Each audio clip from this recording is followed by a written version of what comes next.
Yo, what up, boys and girls? JT coming at you here today with some comic books. Yes, right. I figured I'd show off my Tmnt comics. These are all out of order and different series. This is just ones I've collected over the years. I don't know what all's actually in here. They're all just, like I said, they're mixed up. They've been on my shelves. Haven't organized them in a long time. Some of this is IDW, newer stuff. Most of it's Mirage, old school. But we'll talk about that as we get into it. So I did get to go see new TMNT Mutant Mayhem today, and I really enjoyed it. It actually surpassed my expectations, but I'll do a whole video on that and my experience, and had a Pizza Hut experience after, so I'll do a whole thing on that later and show you some cool stuff. But let's talk comics right now. First up here, I'll just blow through these because there's a lot. I got a lot here. Number 35, IDW run. I've been rereading the IDW stuff on my Kindle app, so looks like they're fighting Slash on this one. Love the IDW run. They took the Turtles back in a darker direction. My dog's chewing up something underneath of me, so if you hear that. This one, a buddy of mine gifted me a long time ago. This is issue number 1. This is when he was out in California. He must have been thinking of me and sent me this. So, issue number 100. It's a thicker issue. Looks like it has all the Kevin Eastman art on the cover there, all the mutants. Very cool. So that's a cool issue there. Next up here, we got number 44, IDW, Bebop and Rocksteady cover with Metalhead, and looked like they killed one of the turtles, but I don't think they did. Can't remember what happens in this issue. It's been a long time since I've read IDW stuff. So, number 24, Splinter cover. It's a cool cover. Two of them stuck together here. Hopefully I didn't grab any non-TMNT stuff, so I'll just set that aside. Number 25, Leo. Looked like he joined the Foot Clan there. Got a dark Leo. Kind of remember this going on in the series. Cool cover. Next up, 37, Alopex. She was one of my favorite new mutants from the IDW series. I don't know if they ever did a figure of her. That'd be really cool to pick up. Another dark Leo cover here, number 36. I want to say the other one was 37. 36 here. This is Dark Leo. Remember the story art. Can't remember why he was Dark Leo. This one's a City Fall, number 22.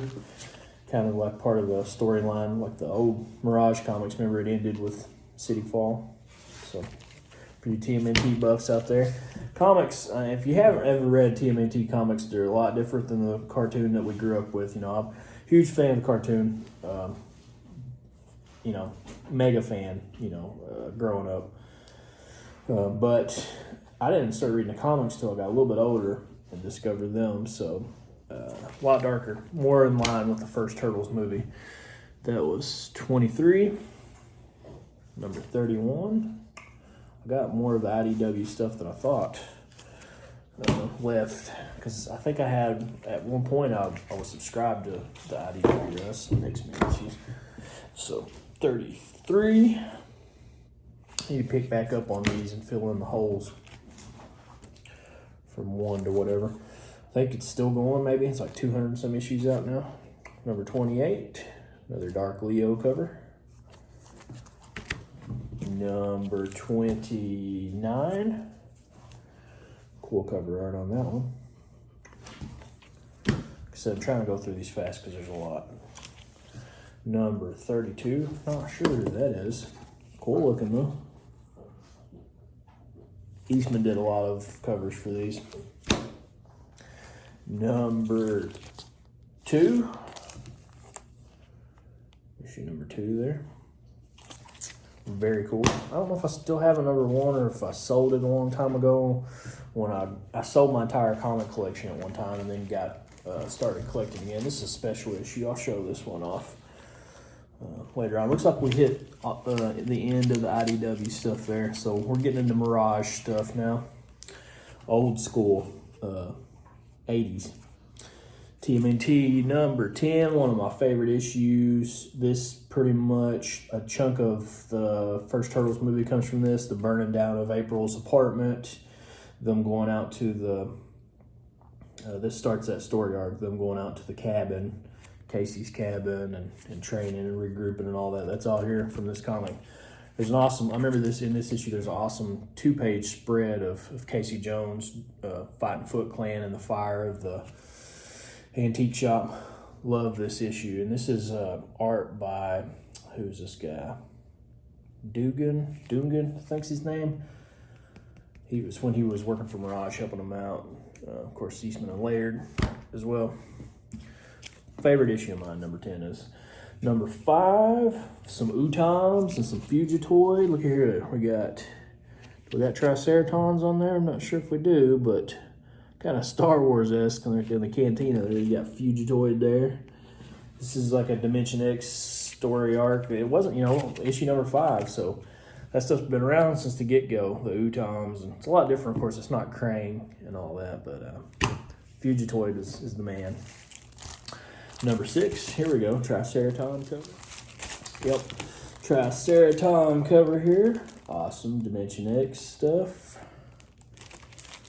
Love the Triceratons. This is a cool issue. Number 8, Cerebus shows up in here. This is kind of like a weird one-off issue, but it kind of inspired TMNT 3, the original movie. So the Scepter, Back in Time and all that. They actually have a Sorcerer's figure out now I would like to get. So just remember this one being weird too. Got Raph and the full headband there. Is that Raph or is it?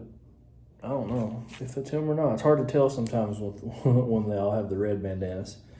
They didn't get the multicolored to the cartoon. So, yep, what is that number? 9. Cool Casey Jones cover. I think this is it's number 49. I think it's still volume 1. There might be some volume 2 stuff in here. Mirage volume 2. That's cool, really cool cover. I like the art style direction they went with that later on. And here's what we were talking about earlier. City at War, 1992, issue number 54. I think this is the first issue of City of War. That's where it kicks off. Cool story art ending the first volume. I've never read volume 2, actually. I think I've read pretty much all of volume 1. Number 28, weird cover. Number 27, another weird cover. Been a long time since I've read these. Number, what's this? 43. I think this is like when the cartoon was out, but the comic was still doing its own thing. Look at that picture of Samurai Leo holding a babe. Pretty cool. These always threw me for a loop. There's like a few issues in series 1 that they completely went with, like, the stories are weird, but they went with like Ren and Stimpy style art. I don't know why. Number 38. So, number 40, another one of those. It's just completely wacky and like out of character. It's like they kind of forgot what they wanted to do for a second or something. Sure, there's a story behind that, but I don't know. Number 39, another one of the zany ones. Now here's a one-shot, one of the micros, and this is Leo's story. Big part of the movie here too, for Leo going rogue and getting beat up and all that, if I remember right. Lots of key issues in the first run that make up the first movie. So Leo one shot, that's a really good one. What we got here? Number 19. There's a couple of these in this run too. This gray covered border. Book 1 of the story arc. It's number 19 in the series. What's this one? Don't see a number on this one. Not sure what issue that is. Don't know. Cool cover on this one, number 16. Volume 1, number 16. Volume 1, number... it says, in this issue, Casey Jones. It's kind of like an old school Marvel cover almost. Number 15. Weird issue too, I remember that. This is still in the story arc whenever they're in the cabin after issue number 10. Number 14. Cool cover there. It's like mobster turtles, like Untouchables. 13. Cool fantasy looking cover on that one. This is another one of the storyline where they're out there in the cabin. Number 12. It's like hunters looking after them. I think the 2003 cartoon did this really well. And last but not least, number 11. Well, that's actually not last. I lied. I got saved the best for last. Thought I had some earlier issues like 2, 3, 4. What was it? 5 was the earliest I showed on here, I think. I thought I had some earlier ones than that, but maybe not. Except for this one. This is a key issue, and it's not even in a card, a back here. Raphael one-shot. But Raphael one-shot. First appearance, Casey Jones, my favorite Tmnt character. Love this issue. I'd like to get this tattooed on me someday, so... Yeah, very cool. Awesome issue. Another chunk of the first movie. It's so cool that in the first movie they did, it does have a cardboard back here, but it doesn't quite fit. So cool that they did the movie, based straight out of these comics. That's why I love the movie so much. But it still had some of the cartoon in it with the Love and Pizza and the colored bandanas. And it was a perfect mix, in my opinion. The first movie is one of my favorite movies of all time. So... that's my TMNT collection, guys. Thanks for watching. Like I said, I'll have more TMNT stuff coming soon, too. I'm a big fan. I've shown my figures up on here not long ago, so got a few more things to show TMNT-wise. Thanks for watching, dudes, dudettes, Cowabunga. Peace.